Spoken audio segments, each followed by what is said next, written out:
Hello friends, अब हम next organelle की बात करते हैं जिसका नाम है सेंट्रोसोम्स या फिर सेंट्रियोल कि सेंट्रोसोम क्या होता है और सेंट्रियोल क्या होता है।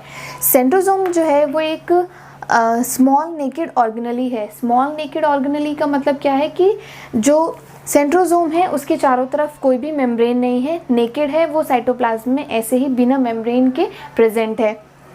सेंट्रोसोम की अगर मैं स्ट्रक्चर की बात करूं तो सेंट्रोसोम में दो सेंट्रियोल्स प्रेजेंट होते हैं जो कि आपस में परपेंडिकुलरली अरेंज्ड होते हैं, यानी 90 डिग्री एंगल पर ये दोनों अरेंज्ड होते हैं और इसके चारों तरफ एक शीट कवरिंग होती है और ये पूरे स्ट्रक्चर को हम क्या बोलते हैं, सेंट्रोसोम बोलते हैं। तो सेंट्रोसोम वो सेल ऑर्गेनेली का स्ट्रक्चर है जिसके अंदर की दो सेंट्रियोल आते हैं और दोनों सेंट्रियोल जो है वो 90 डिग्री में अरेंज्ड होते हैं। ये बात की हमने सेंट्रियोल की। तो अब हम देखते हैं कि सेंट्रियोल क्या होते हैं। सेंट्रियोल जो है वो सेट ऑफ माइक्रोट्यूब्यूल्स होते हैं। माइक्रोट्यूब्यूल जैसे कि नाम से ही क्लियर है, माइक्रो मतलब स्मॉल बिल्कुल नैनो माइक्रो, और ट्यूब्यूल्स माने ट्यूब्स। तो यानी ये एक ऐसी स्ट्रक्चर है जिसमें कि बहुत छोटी छोटी ट्यूब से मिलकर के ये अरेंज्ड होती हैं और 90 डिग्री में अरेंज्ड होती हैं। तो इनका फंक्शन क्या होता है, सेंट्रियोल जो है वो मेनली कहाँ पे प्रेजेंट होता है, एनिमल सेल्स में प्रेजेंट होता है। प्लांट सेल्स में सेंट्रियोल और सेंट्रोसोम्स एब्सेंट होते हैं। तो एनिमल सेल में इनका क्या फंक्शन होता है, सेंट्रियोल जो है वो किससे मिलके बने हैं, सेंट्रियोल जो है वो लिपिड से और प्रोटीन से मिलके बने होते हैं।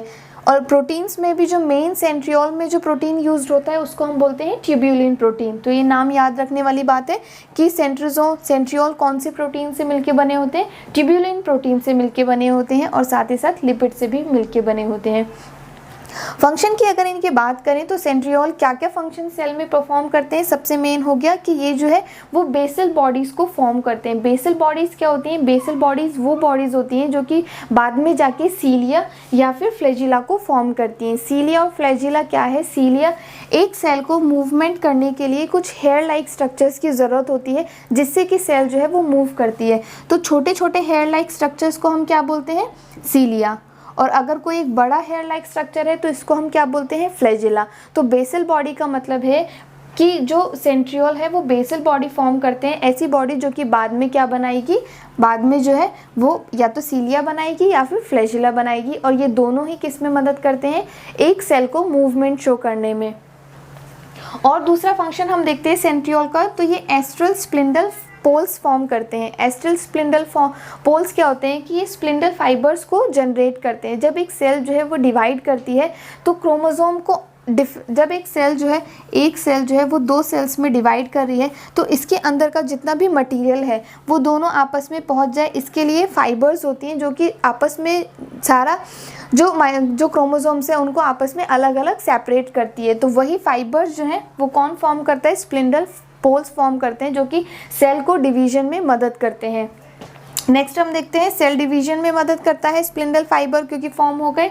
और जो नेक्स्ट हम देखते हैं कि ये सेल ऑर्गेनाइजेशन में भी सेंट्रियोल मदद करता है। सेल ऑर्गेनाइजेशन मतलब कि सेंट्रियोल की पोजीशन ही मेनली डिटरमाइन करती है कि न्यूक्लियस की पोजीशन क्या होगी। और जितने भी सेल ऑर्गेनेली जो सेल में प्रेजेंट होते हैं, सेल के साइटोप्लाज्म में प्रेजेंट होते हैं, उनकी पोजीशन भी कौन डिटरमाइन करता है, सेंट्रियोल डिटरमाइन करता है। तो सेंट्रियोल जो है वो सेल में कैसे सेल जो है पूरा सेल जो है वो ऑर्गेनाइज्ड रहेगा, कौन कौन सी स्ट्रक्चर्स कहाँ पर प्रेजेंट होंगे, ये सारा काम कौन करता है, सेंट्रियोल करता है। और दो सेंट्रियोल को ही आपस में टुगेदर हम क्या बोलते हैं, सेंट्रोसोम्स। तो सेंट्रोसोम क्या है, सेल ऑर्गेनाइजेशन में मदद करते हैं, स्प्लिंडल फाइबर फॉर्म करते हैं, सेल डिवीजन में मदद करते हैं और बेसल बॉडी फॉर्म करते हैं। बेसल बॉडी क्या है, जो बाद में सीलिया और फ्लैजिला बनाएगी।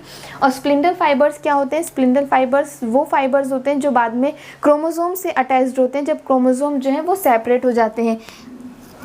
क्रोमोसोम जब आपस में डुप्लीकेट होते हैं, दो क्रोमोसोम बनते हैं तो दोनों जो है वो एक एक पेयर इसमें और इसमें जाएगा। तो स्प्लिंडल फाइबर्स क्या करते हैं, स्प्लिंडल फाइबर्स फॉर्म होते हैं, दोनों आप एक एक तरफ जो है एक एक क्रोमोसोम्स की साइड में वो अटैच्ड हो जाते हैं और फिर ये स्प्लिंडल फाइबर क्रोमोसोम्स को यहाँ पे खींच लेते हैं और ये यहाँ पे खींच लेते हैं और हाफ जो है या फिर जो भी अमाउंट में ट्रांसफ़र होना है वो हो जाता है। तो इस प्रकार जो स्प्लिंडल फाइबर है वो सेल डिवीज़न में भी मदद करते हैं। और स्प्लिंडल फाइबर फॉर्म कौन करता है, सेंट्रियोल। तो जिन एनिमल सेल्स में सेंट्रियोल होते हैं उसमें स्प्लिंडल फाइबर का फॉर्मेशन होता है।